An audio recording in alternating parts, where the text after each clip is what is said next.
जय हिंद दोस्तों स्वागत है आपका आपके अपने YouTube चैनल ज्ञानदेह होस्ट में। और इस वीडियो में मैं आपको बताने वाला हूं यूनियन पब्लिक सर्विस कमीशन यानी कि यूपीएससी सीडीएस फर्स्ट सिलेबस 2022 के बारे में, और साथ ही मैं आपको इसके एग्जाम पैटर्न के बारे में भी पूरी जानकारी देने वाला हूं। और मैं आपको बता दूं कि अभी जो जानकारी आपको एग्जाम पैटर्न एंड सिलेबस के बारे में दी जाएगी ये पूरी तरीके से ऑफिशियल है, यानी कि आप इस जानकारी के माध्यम से अपने एग्जाम की प्रिपरेशन बिना किसी हिचकिचाहट के कर सकते हो। तो चलिए दोस्तों शुरू करते हैं। दोस्तों यहाँ पर अभी जो वीडियो में देख पा रहे हो ये आपका ऑफिशियल नोटिफिकेशन है, और इसी ऑफिशियल नोटिफिकेशन से मैं आपको एग्जाम पैटर्न और सिलेबस की जानकारी देने वाला हूं। तो यहाँ पर दोस्तों स्कीम ऑफ एग्जामिनेशन यानी कि आपकी स्कीम एग्जाम की क्या रहेगी, बट उसके पहले आप ये जान लीजिए कि आपका सिलेक्शन कितने राउंड के अंदर किया जाएगा। तो यहाँ पर मैंने सेम जानकारी हमारी वेबसाइट jobsgyan.in के ऊपर अपडेट कर दी है, इसका लिंक आपको वीडियो के डिस्क्रिप्शन में मिल जाएगा।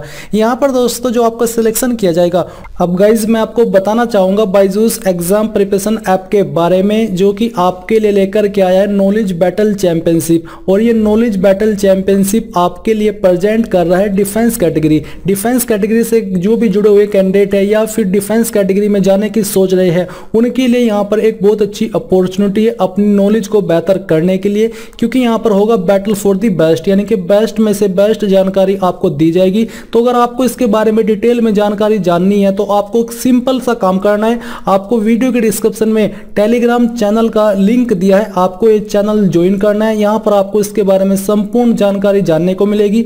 ये आपकी चैंपियनशिप 13 दिसंबर शाम 6 बजे से स्टार्ट हो रही है, तो जल्दी से जाइए, वीडियो के डिस्क्रिप्शन में लिंक दिया है, चैनल को ज्वाइन कर लीजिए और इस चैंपियनशिप को ज्वाइन करके यहाँ पर अपनी नॉलेज को अच्छे से बेहतर कर लीजिए। तो जैसा कि मैंने कहा जल्दी से जाइए और ज्वाइन कर लीजिए। वो आपका रिटन एग्जामिनेशन जो कि आपका ऑफलाइन मोड में होगा, फिर आपका एसएसबी टेस्ट या इंटरव्यू जो कि आपका 2 स्टेज के अंदर होने वाला है, डॉक्यूमेंट वेरिफिकेशन होगा इसके बाद में, फिर आपका मेडिकल एग्जाम होगा। तो चलिए सबसे पहले अब हम बात करेंगे आपके रिटन एग्जाम के पैटर्न के बारे में।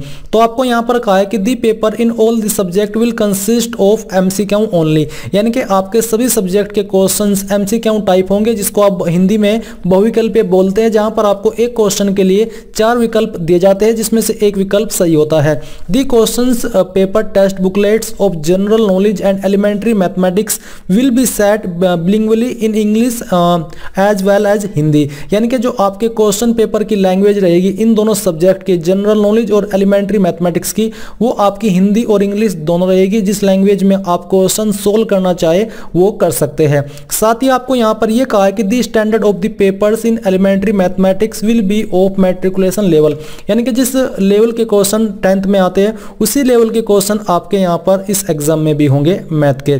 इसके बाद the standard of papers in other subject will approximately be such as may be expected of a graduate of an Indian university, यानी कि जो इंडियन यूनिवर्सिटी है उसके अंदर जो ग्रेजुएट की क्वालिफिकेशन है उसके अंदर जिस लेवल के क्वेश्चन होते हैं उस लेवल के क्वेश्चन आपके अन्य सब्जेक्ट के अंदर आपको देखने को मिलेंगे। Candidates will be awarded 1 mark for each, यानी कि आपको प्रत्येक क्वेश्चन के लिए 1 नंबर दिया जाएगा, यानी कि सही जवाब के लिए। और वहीं पर अगर आप एक क्वेश्चन गलत करते हो तो आपका 0.33 मार्क कट किया जाएगा, जिसका मतलब ये हो जाता है कि इसके अंदर नेगेटिव मार्किंग है। और ये जान करके मुझे काफ़ी बुरा लगा, वैसे ये चलता आ रहा है बट क्या कहे कि इसके अंदर नेगेटिव मार्किंग है। नेगेटिव मार्किंग से यह हो जाता है कि जिन कैंडिडेट के अंदर तुक्का मारने की एक अद्भुत कला है वो इस कला को यहाँ पर नहीं दिखा पाते, अगर वो इसको दिखाने की कोशिश करते तो ऐसे में उनको लेने के देने पड़ जाते हैं। इसलिए मैं भी आपको यही सजेस्ट करूंगा कि आप लोग इस कला के ऊपर कंट्रोल रखें, क्योंकि एक ऐसी कला है जो कि बार बार ये आपको बोलती है कि यार इसका आंसर ये कर दे, क्या पता सही हो जाए, और फिर आपको घर आकर के सोचना पड़ता है। इसलिए मैंने कहा कि यहाँ पर अगर आप इसका इस्तेमाल करोगे कला का तो आपको लेने के देने पड़ जाएंगे। इसलिए आपको वही कंट्रोल रखना होगा उसी लेवल का जो कि वेलकम मूवी में उदय शेट्टी भाई ने किया था, कंट्रोल उदय कंट्रोल। आपको यहाँ पर आपका नाम रिप्लेस करना है, तभी जाकर के आप इसमें आपको अपने आप को कंट्रोल कर पाओगे। साथ ही आपको यहाँ पर मैं बता दूं कि जितनी लाइन मैंने अभी ये अद्भुत कला के बारे में बोली है, ये एक सार्कास्टिक वे में बोली है, तो आप इसको ज़्यादा सीरियस मत लीजिएगा। इसके बाद दोस्तों यहाँ पर आपको ये भी कहा है कि there is no negative marking for unattempted question, यानी कि अगर आप कोई क्वेश्चन का आंसर करते ही नहीं हो तो आपको उसके लिए कोई नेगेटिव मार्क नहीं दिया जाएगा। इसके बाद दोस्तों यहाँ पर अब आपका जो पैटर्न है वो देख लीजिए। जो लोग admission to Indian military academy, naval academy and air force academy को चूज किया है इसमें एडमिशन लेने के लिए, जब आप फॉर्म भरते हो तो आपके जो पैटर्न रहेगा वो आपका कुछ इस प्रकार का रहेगा। इंग्लिश सब्जेक्ट का आपका पेपर होगा, इसके लिए आपको 2 घंटे का समय दिया जाएगा। मैक्सिमम मार्क्स आपको यहाँ पर 100 दिए जाएंगे। फिर जो जनरल नॉलेज है इसमें आपको 2 घंटे का समय और 100 मार्क्स मिलेंगे। एलिमेंट्री मैथमेटिक्स में भी 2 घंटे और 100 मार्क्स मिलेंगे। जो इंग्लिश आपका सब्जेक्ट है इसके जो क्वेश्चन होंगे वो आपके सिर्फ इंग्लिश के अंदर ही होंगे, इसमें आपको बिलिंगुअल का ऑप्शन यानी कि हिंदी और इंग्लिश दोनों का ऑप्शन नहीं दिया जाएगा। इसके बाद जो कैंडिडेट ओटीए को चूज करेंगे उनका जो पैटर्न है वो कुछ ऐसा है जिसमें कि इंग्लिश और जनरल नॉलेज होगी। दोनों के लिए आपको यहाँ पर 2-2 घंटे का समय और उसके लिए आपको 100 मार्क्स दिए जाएंगे। यहाँ पर आपको ये बोला है कि candidates who qualify the written exam will be called for SSB interview, यानी कि जो रिटन एग्जाम को क्वालिफाई करेंगे उन्हीं को एसएसबी इंटरव्यू के लिए बुलाया जाएगा। Marks for SSB interview is given below, यानी कि जो एसएसबी इंटरव्यू के लिए मार्क्स है वो यहाँ पर आप देख लीजिए। SSB interview marks for IMA, NA and AFA 300 है और जो आपका ओटी है इसके लिए 200 है। तो ये हुआ आपका पैटर्न। अभी हम बात करेंगे आपके सिलेबस के बारे में। तो यहाँ पर दोस्तों जो स्टैंडर्ड है आपके सिलेबस का उसमें आप पहले जान लीजिए। The standard of the papers in elementary mathematics will be of matriculation level, यानी कि यहाँ पर भी आपको यही सेम बात बोलिए कि जो एलिमेंट्री मैथमेटिक्स है इसमें जो आपका सिलेबस है वो मैट्रिकुलेशन लेवल का है और जो अन्य आपके सब्जेक्ट है उसमें जो आपका सिलेबस है वो ग्रेजुएट लेवल का होने वाला है। और ये सिलेबस फर्स्ट और 2 दोनों पर एप्लीकेबल होता है, यानी कि कोई चेंजेस नहीं होता है सीडीएस फर्स्ट और सीडीएस 2 के सिलेबस में। तो जो आपका इंग्लिश सब्जेक्ट है इसमें जो आपके मेन टॉपिक्स है जहाँ से आपके क्वेश्चन कवर किए जाएंगे वो है आपका fillers, RC passages, synonyms, एंटोनियम्स, phrases, sentence rearrangement, jumbled sentence, sporting error, sentence improvement. ये हुए आपके वो टॉपिक्स जिनसे आपके मेनली सीडीएस फर्स्ट एग्जाम के अंदर क्वेश्चंस आते हैं। फिर जो जनरल नॉलेज है इसमें आपके वो मेन टॉपिक्स आप यहाँ पर देख लीजिए, जैसे कि current affairs, news of important international and national events, awards, sports, news, books and authors. तो ये वो सभी टॉपिक्स है जिनके ऊपर आपको फोकस करना है जनरल नॉलेज सब्जेक्ट को क्लियर करने के लिए।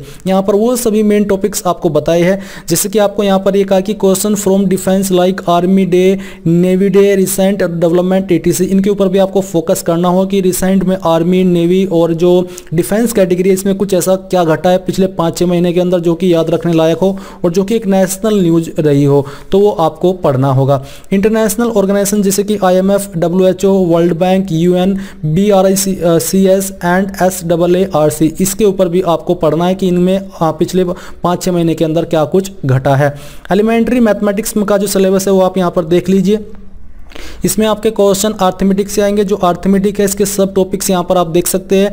अलजेब्रा के जो सब टॉपिक्स है वो आप यहाँ पर चेक कर लीजिए। ट्राइग्नोमेट्री, ज्योमेट्री, मेंसुरेशन, स्टैटिक्स, तो यहाँ पर आपको सभी टॉपिक्स दिए गए हैं जहाँ से आपके क्वेश्चन कवर किए जाएंगे। इसके बाद आपका इंटेलिजेंस एंड पर्सनैलिटी टेस्ट होगा। इसमें आपको कहा है कि ये 2 स्टेज के अंदर होगा, स्टेज फर्स्ट और stage 2। Only those candidate who clear the stage first are permitted to appear for stage 2, यानी कि इसके जो स्टेज फर्स्ट है जो लोग स्टेज फर्स्ट को क्लियर करेंगे उन्हीं को स्टेज 2 देने का मौका मिलेगा। यहाँ पर बोला है कि stage first comprises of officer intelligence rating, यानी कि OIR टेस्ट और पिक्चर परसेप्शन, यानी कि आपको एक पिक्चर दी जाएगी, उसके ऊपर आपका क्या कहना है वो आपसे यहाँ पर बेसिकली परखा जाएगा। इसके अंदर description test, PP and DT इसको शॉर्ट फॉर्म में बोलते हैं, जैसे PP एंड DT इन दोनों को बोलते हैं शॉर्ट फॉर्म में।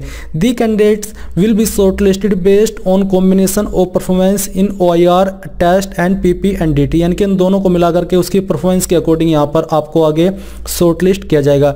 स्टेज 2 के अंदर क्या होगा, एक इंटरव्यू होगा जो कि ग्रुप टेस्टिंग ऑफिसर टेस्ट जिसको आप कहते हैं। इसके बाद यहाँ पर आपका साइकोलॉजी टेस्ट होगा and the conference. These test are conducted over 4 days, यानी कि जो आपके टेस्ट है ये 4 दिन के अंदर हो जाएंगे। तो आपने यहाँ पर इसके एग्जाम पैटर्न, सिलेबस के बारे में पूरी जानकारी जान ली है। आई होप आपको सब कुछ क्लियर हो गया होगा। अगर आपका कोई सवाल, कोई डाउट है तो आप कमेंट के माध्यम से पूछ लीजिएगा। एंड इस वीडियो के लास्ट में मैं आपसे कहना चाहूंगा कि आप इस वीडियो को लाइक, शेयर और आपके अपने यूट्यूब चैनल ज्ञानदेह होस्ट को सब्सक्राइब करके बेल आइकन को ऑन कर ले। Thanks for watching. जय हिंद।